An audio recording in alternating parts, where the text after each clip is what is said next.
Gente, a pergunta que não quer calar.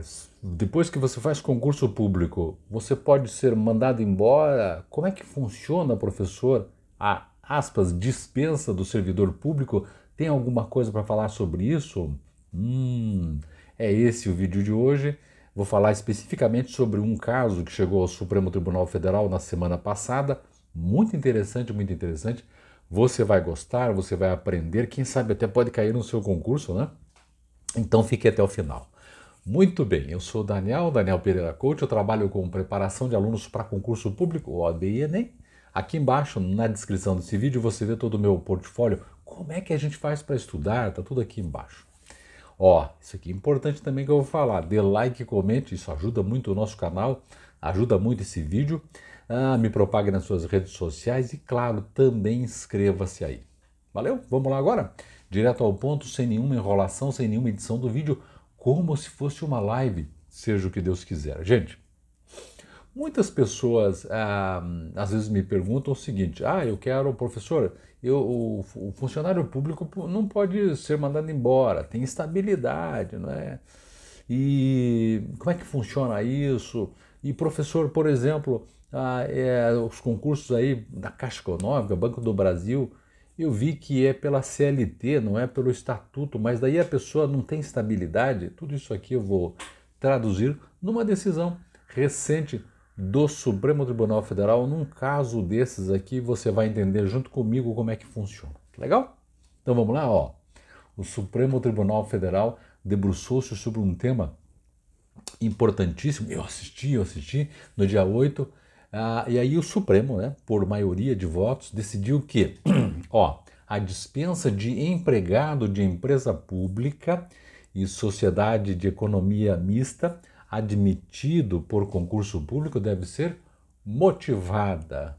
Para os ministros, as razões da dispensa, ainda que de forma simples, precisam ser indicadas em ato formal. Agora vamos explicar isso melhor. Primeiro, o que é isso, professor? Dispensa de empregado de empresa pública e também sociedade de economia mista. Por exemplo, Banco do Brasil. Você tem interesse em fazer concurso do Banco do Brasil. Caixa Econômica Federal.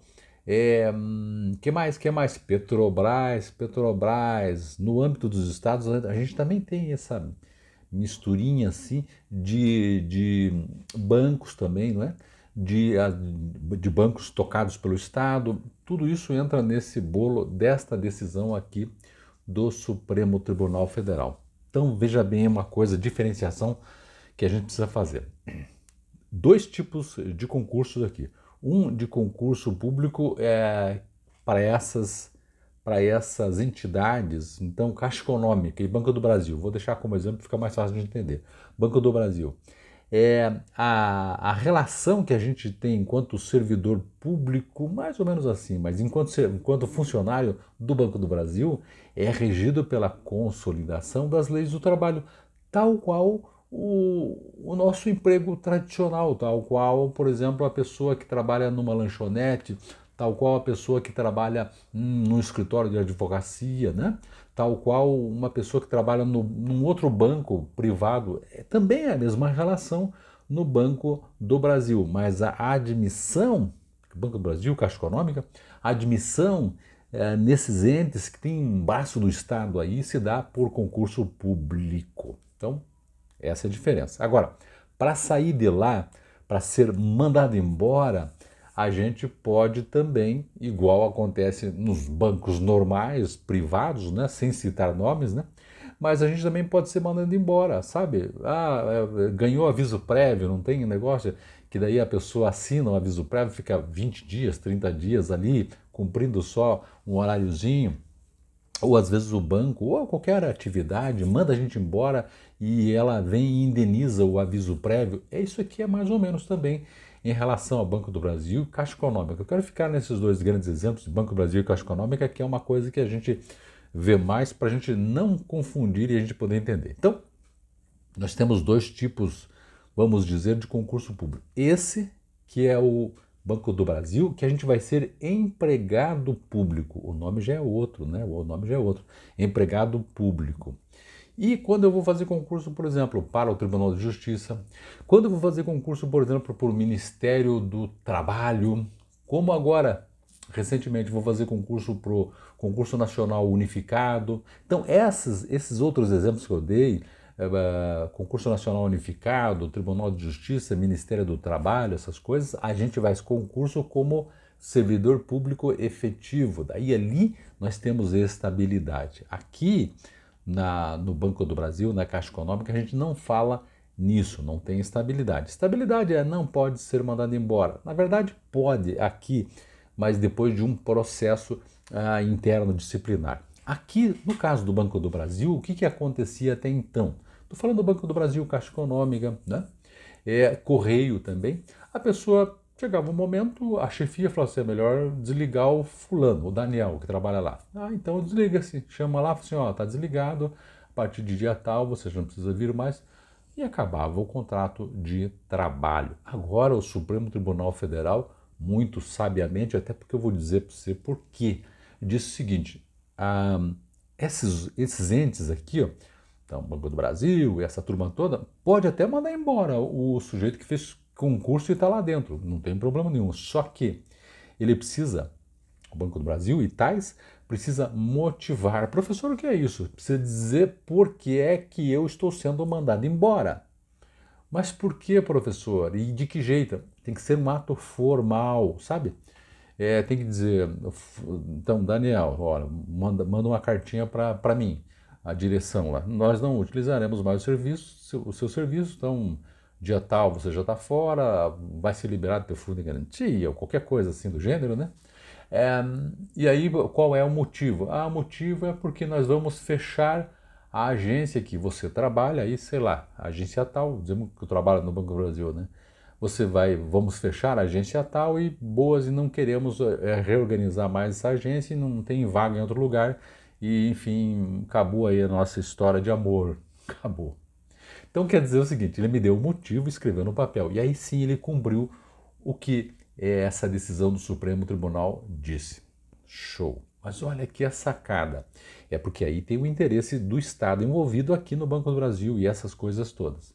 Acontece o seguinte, há um princípio de direito constitucional, mas muito mais administrativo, que é o seguinte, a administração pública, quando motiva o seu ato, fica vinculada àquela motivação. Veja bem uma coisa aqui, nesse exemplo que eu acabei de dizer. Digamos, eu saí lá do banco e tudo mais, porque eles me disseram no papel que vão fechar a agência e não tinham interesse mais em redistribuir, porque não tinha mais lugar para ninguém e eles iam fechar a agência.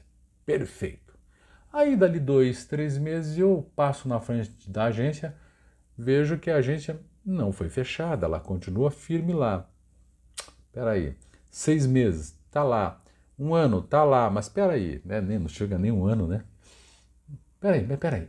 O motivo que o Estado, entre aspas aqui, deu para mim é que ele ia fechar a agência, mas não fechou. Significa que aquele motivo que o Estado me deu não se cumpriu. Portanto, eu poderia, em tese, entrar com uma ação na Justiça requerendo meu emprego de volta e, quem sabe, até com vencimentos anteriores. Afinal de contas, eu não podia ter sido mandado embora porque o motivo, e aí está a vinculação ao motivo, né, do direito administrativo.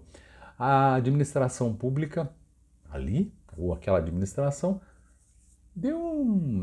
inventou um motivo para me mandar embora. Entendeu? Por que fica vinculado ao motivo? E por que é importante essa decisão do Supremo para evitar, por exemplo, despedidas nesse serviço aqui motivadas por exemplo, política, né? Ou por perseguição, ou por várias coisas que a gente vê por aí. Então, para proteger o trabalhador e para moralizar o serviço, que não deixa de ser um serviço público também, né? Porque tem um braço do Estado ali, é que o Supremo disse que tem que motivar, isto é, precisa estar indicada a motivação, as razões da dispensa, mesmo de uma maneira bem simples, num ato formal. Veja como isso é importante. Aí você pode pensar, mas professor, vinha sendo assim? Vinha exatamente assim. Não são tantos os casos, pelo que eu observo, mas vinha assim. né? As coisas vinham sendo assim, era mandando embora, você tinha feito concurso, mas e aí, como é que faz? Agora não, a partir dessa decisão do STF. Vou voltar aqui para a gente poder entender qual que era o caso. O recurso que chegou lá foi apresentado por um grupo de trabalhadores que foram dispensados pelo Banco do Brasil contra uma decisão do Tribunal Superior do Trabalho que negou sua reintegração à empresa. Segundo o TST, as estatais se sujeitam ao regime jurídico das empresas privadas, assim não haveria necessidade de motivação dos atos. Então, essa era a decisão do Tribunal Superior do Trabalho. É isso que foi revisto no Supremo Tribunal Federal.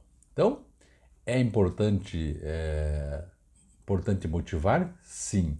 O voto que conduziu isso tudo foi o voto do que é presidente do Supremo, do Luiz Roberto Barroso, ministro Barroso, dizendo o seguinte: a tal motivação, né? Ele está falando de motiva ou não motiva, mas ele está dizendo que tem que motivar, tal motivação pode consistir em qualquer fundamento razoável, não se exigindo que se enquadre nas hipóteses de justa causa da legislação trabalhista. Legal? Então, achei prudente, bacana trazer essa questão. Vou deixar aqui embaixo o link da notícia e o link também do processo para você, se quiser, fazer uma análise mais aprofundada. Então, trouxe aqui de um jeito tal, espero que você tenha entendido esse procedimento e o que vai acontecer agora nessas empresas